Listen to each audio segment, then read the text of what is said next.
So hello everyone, this is Eliezer Finhas and you're watching Eliezer Educational Academy। तो last video में हमने unit number 1 जैसा कि आप अपनी स्क्रीन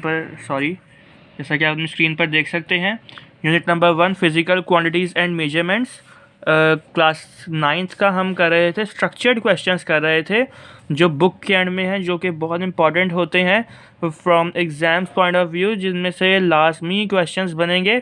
तो उसके हम क्वेश्चंस कर रहे थे। तो हमने क्वेश्चन नंबर 1, 2, 3 एंड 4 तक, या 4 क्वेश्चन देख सकते हैं, यहाँ तक हमने पिछली लास्ट 2 वीडियोस में हम कर चुके हैं। तो अगर आपने वो वीडियोस नहीं देखी तो प्लेलिस्ट बनी हुई है class 9th physics Sindh board के नाम से, तो आप वो प्लेलिस्ट में जाकर पहले वो वॉच करें, फिर इस वीडियो पे आएँ। तो आज की इस वीडियो में हम स्टार्ट करेंगे, हम कंटिन्यू ही करेंगे बल्कि अपने क्वेश्चन नंबर 5 से एंड फर्दर मोर। तो क्वेश्चन नंबर 5 हमने करना है यहाँ से स्टार्ट, और बाकी फर्दर करेंगे। तो बगैर टाइम वेस्ट किए हम अपना क्वेश्चन नंबर स्टार्ट करते हैं। वैसे आंसर इस पर मार्क तो है, लेकिन बात होती है समझने की, क्योंकि ज़रूरी नहीं कि पेपर में बिल्कुल एज इट इज़ ऐसा ही सवाल दे दिया जाए। कभी कभी इससे ही मिलते जुलते सवाल आते हैं, तो आपको लाजमी इसका बैकग्राउंड सारी कॉन्सेप्ट पता होने चाहिए, जो कि मैं आपको इस वीडियो में समझाऊंगा। तो आए हम देखते हैं। इसमें क्वेश्चन नंबर 5 में जो हमसे पूछा जा रहा है वो ये पूछा जा रहा है, ए पेंडुलम स्विंग्स एज शोन। आपको ये फिगर नंबर 1.30 है, ये आपकी बुक में भी एज इट इज़ बनी है, मैंने इधर भी बना दी है आपकी आसानी के लिए। तो ये पेंडुलम की है। दरअसल पेंडुलम एक रस्सी होती है जिसके साथ कोई स्टोन या कोई भी वेट लगा होता है। जब हम उसको घुमाते हैं तो वैसे ऐसे मूव करता है, जिसको हमने डॉटेड लाइन से शो किया है। मैं एक बार फिर बता दूं, कोई ऊपर सपोर्ट होती है, उसके साथ जो है वो एक रस्सी के साथ, एक रोप के साथ जो है किसी भी वेट को या किसी पत्थर को आप समझ लें लगाया जाता है।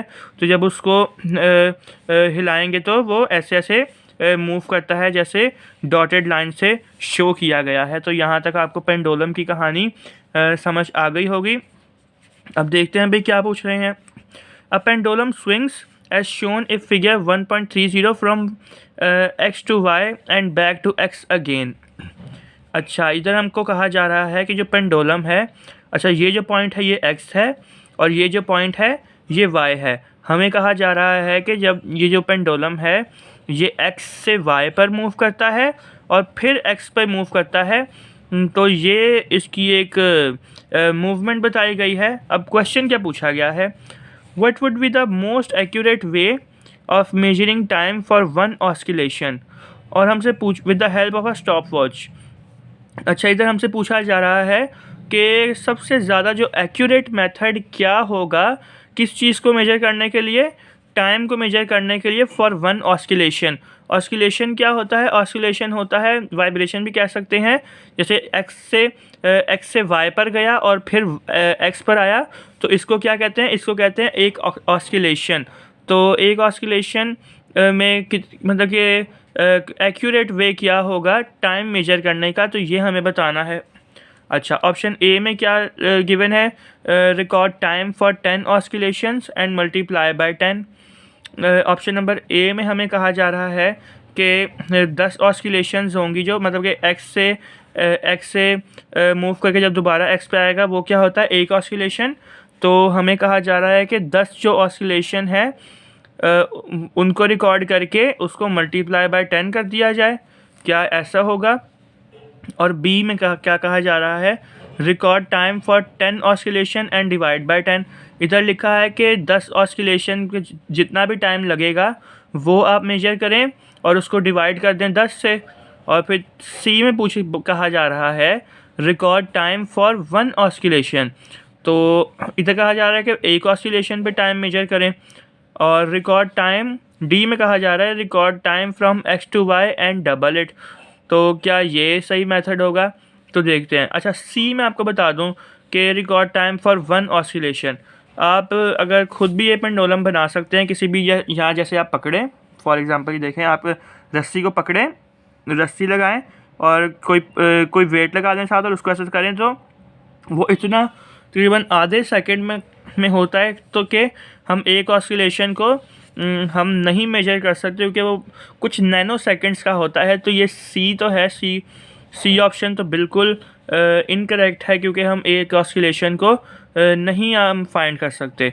अच्छा, इधर लिखा है रिकॉर्ड, डी में लिखा है record time from x to y and double it. देखिए एक्स टू वाई को जब हम करेंगे मेजर और फिर इसको डबल करेंगे तो ये एक्स टू वाई तक का डिस्टेंस आ गया, जो कि एक ऑस्किलेशन नहीं बनती। मैंने आपको पहले बताया कि एक ऑस्किलेशन क्या होता है जी, मैंने बताया, अगर जिस किसी ने सुना होगा तो उसको याद होगा। एक ऑस्किलेशन किसके बराबर है, एक्स से वाई, एंड देन जब एक्स पे आए तो फिर वो एक ऑस्किलेशन बनती है। एंड डबल इट ये भी नहीं हो सकता। और देखिए सी और डी तो कैंसिल हो गए, मैंने आपको बता दिया क्यों कैंसिल हुए। अब ए की बारी आती है। ए में कहा जा रहा है record time for 10 oscillations and multiply by 10। अच्छा, 10 ऑस्किलेशन को का रिकॉर्ड टाइम का 10 ऑस्किलेशन के टाइम को रिकॉर्ड करें और उसको मल्टीप्लाई कर दें 10 के साथ। ये कहा जा रहा है, देखें अगर आप मल्टीप्लाई कर लेंगे तो वो तो बहुत आगे चला जाएगा। फॉर एग्ज़ाम्पल 10 ऑस्किलेशंस में 10 सेकेंड लगे हैं, गौर से सुनिएगा।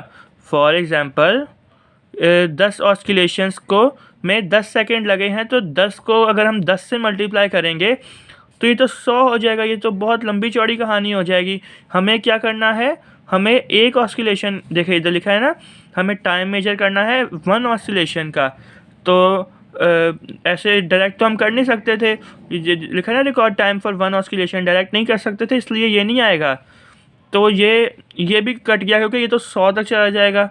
तो ये तो हमें तो 10 ऑस्किलेशंस का नहीं टाइम मालूम करना, ये तो 100 ऑस्किलेशंस का टाइम हो जाएगा अगर हम मल्टीप्लाई करेंगे। तो बी में अब देखते हैं, लिखा है record time for 10 oscillations and divide by 10। तो ये बिल्कुल राइट आंसर है। कैसे राइट आंसर है मैं आपको बताता हूँ।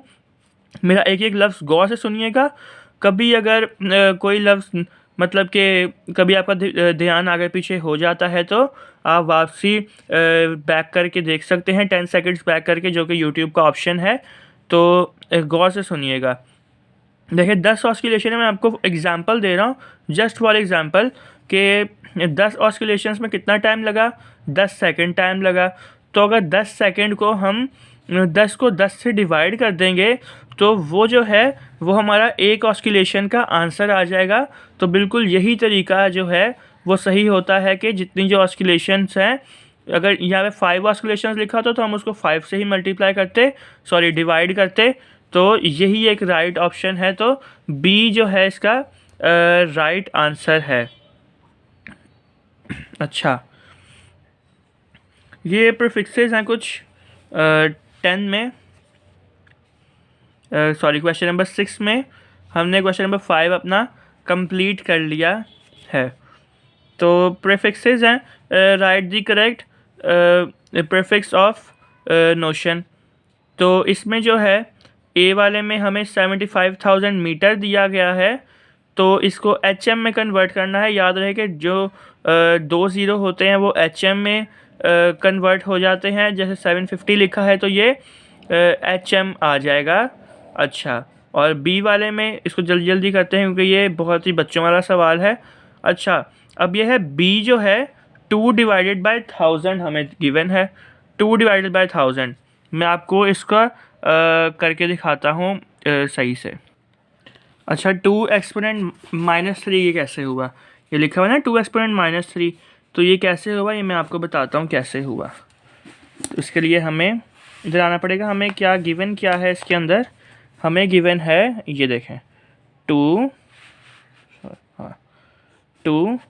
डिवाइडेड बाय 1000, ये गिवन है ना 2 डिवाइडेड बाय 1000। आगे सेकंड कर लेते हैं। मैंने आपको पहले भी बताया कि जो डिवाइड हो रहा होता है जब इनको ऊपर लाते हैं तो ये क्या, अगर पॉजिटिव में 1000 है ना तो ऊपर जाके क्या हो जाएगा, ऊपर जाके हो जाएगा माइनस का 1000 हो जाएगा। अब आप देखें ज़ीरो कितने हैं यहाँ पे, 1 2 और 3 ज़ीरो हैं तो क्या आ जाएगा, एक्सपोनेंट -3 के +3 आएगा। मैंने अभी बताया कि डिवाइड जब डिवाइड में अगर यहाँ पे देखें कुछ नहीं लगा तो ये क्या है, पॉजिटिव की वैल्यू है ना, ये पॉजिटिव वैल्यू है। तो जब इसको हम यहाँ पे ऊपर लेके जाएंगे 2 के साथ, तो ये क्या हो जाएगा, माइनस का तो एक्सपोनेंट -3। मैं एक बार फिर बता दूँ 3 क्यों आया है। 3 इसलिए आया है क्योंकि यहाँ पे 3 ज़ीरोज़ हैं, अगर 5 ज़ीरो होते तो 5 हो जाता। अब देखिए 2 एक्सपोनेंट -3 वाली कन्फ्यूजन तो आपको आसान हो गई कि 2 एक्सपोनेंट -3 कैसे आया। बेटा ये याद रखिएगा, एक्सपोनेंट -2 जो होता है वो किसके बराबर होता है, वो होता है सेंटीमीटर के बराबर। एक्सपोनेंट -3 जो है वो किसके बराबर होता है, मिलीमीटर। मिलीमीटर या ये वाला जो है ये सवाल है सेकंड का। तो जो एक्सपोनेंट 3 है वो क्या होता है, मिली। तो ये क्या हो जाएगा 2 एक्सपोनेंट -3 सेकेंड। देखें ये आंसर आ गया। और एक्सपोनेंट -3 किसके बराबर होता है, मिली के बराबर। तो क्या आ जाएगा 2 मिली सेकेंड या 2 ms। ठीक है, तो ये आंसर आएगा आपका 2 ms। तो यह आपका आंसर है 2 ms मिली सेकेंड। मुझे उम्मीद है कि ये क्लियर बात हो गई होगी। अब क्या हमें गिवन है भाई, अब गिवन है 1 और कितने ज़ीरोज़ हैं, 1 2 3 4 5 6, 1 डिवाइडेड बाय और आगे 6 ज़ीरोज़ हैं। इसको भी सॉल्व करते हैं। अच्छा 1 डिवाइडेड बाय कितने ज़ीरोज़ थे, 6। काउंट करें 1 2 3 4 5 एंड 6। अभी मैंने आपको बताया, अच्छा ये किस चीज़ में गिवन है हमें, ये ग्राम में गिवन है। ठीक है, ये किस में गिवन है, ग्राम में। अभी मैंने आपको बताया जब ऊपर लेके जाते हैं तो क्या हो जाता है, ये प्लस के ना, ये 6 ज़ीरोज़ प्लस के हैं, तो इनकी जब हम ऊपर लेके जाएंगे तो ये माइनस के हो जाएंगे। 6 ज़ीरोज़ हैं तो क्या हो जाएगा 1 एक्सपोनेंट, जी शाबाश, 1 एक्सपोनेंट -6 ग्राम्स।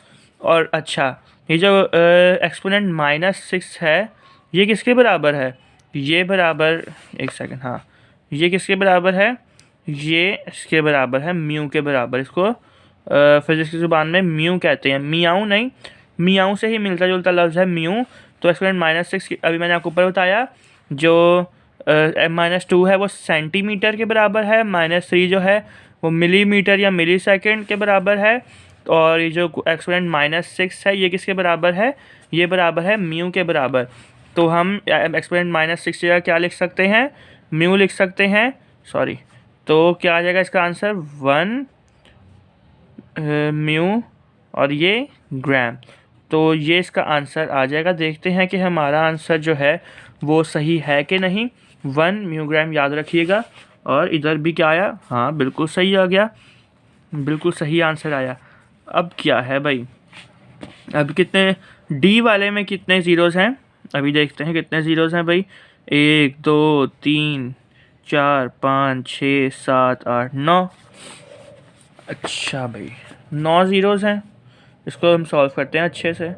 अब मेरे साथ काउंट कीजिएगा 1 2 3 4 5 6 7 8 9। 9 ज़ीरोज़ है ना, तो इसको हम कैसे लिख सकते हैं, 1 एक्सपोनेंट 9। अब देखें, अब हमने माइनस नहीं डाला, अब हमने 1 एक्सपोनेंट 9 डाला। क्यों डाला, कुछ बच्चे कंफ्यूज होंगे। तो वो जो ऊपर वाला था वो हमने डिवाइड किया था, वो डिवाइड में था, जब उसको ऊपर लेके आए थे फिर वो वैल्यू माइनस में हुई थी। अब जो ये ज़ीरोज़ हैं ये डिवाइड में नहीं है, ये ऊपर ही है, तो इसीलिए इसमें माइनस पे नहीं लगेगा, इस पे एक्सपोनेंट 9 लगेगा। 9 इसलिए क्योंकि ज़ीरोज़ कितने हैं, ज़ीरोज़ आपके पास है 9, तो यही वजह है कि एक्सपोनेंट 9 हमने लगाया। तो अभी मैंने जैसे आपको बताया कि एक्सपोनेंट -6 म्यू के बराबर है और सेंटीमीटर मीटर की बताई, तो ऐसे ही याद रखें एक्सपोनेंट -9 जो है वो किसके बराबर है, गीगा के, या कुछ गायगा भी बोलते हैं, जो आप समझ लें, किसके बराबर है, गायगा के बराबर है। तो एक्सपोनेंट -9 की जगह हम गायगा भी लिख सकते हैं। तो 1, अच्छा गायगा का जो सिंबल होता है वो कैपिटल जी होता है, तो जी, और ये मीटर में है तो मीटर लिख देते हैं क्योंकि हमें मीटर में गिवन है ना। तो हमारे पास 1 गायगा मीटर हो गया। तो ये हमारा था क्वेश्चन नंबर 6। तो आज की वीडियो को ज़्यादा ड्यूरेशन होने की वजह से हम यहीं पे एंड करते हैं। आज की वीडियो में हमने क्वेश्चन नंबर 5 किया और क्वेश्चन नंबर 6 किया। मुझे उम्मीद है कि ये लेक्चर आपको पसंद आया होगा। तो अगर आपको लगता है कि आपको इस वीडियो से थोड़ा सा भी फ़ायदा हुआ है फॉर योर फाइनल एग्ज़ाम्स, तो लाजमी इस चैनल को सब्सक्राइब करें और बेल नोटिफिकेशन को लाजमी प्रेस करें, ताकि हमारी हर नई आने वाली वीडियो का नोटिफिकेशन आपको जल्द से जल्द मिल सके और आप जल्द से जल्द हमारी वीडियो से फ़ायदा उठा सकें। तो अब आज की वीडियो के लिए हम खुदा हाफिज़ कहते हैं। अब हम अपनी नई वीडियो में मिलेंगे, जिसमें हम इसके ही क्वेश्चन नंबर 6 तक हम कर चुके हैं और क्वेश्चन नंबर 7 से हम स्टार्ट करेंगे। वो भी कल चैनल पर अपलोड हो जाएगी। तो तब तक के लिए देखते रहें Eliza educational academy. Goodbye and take care.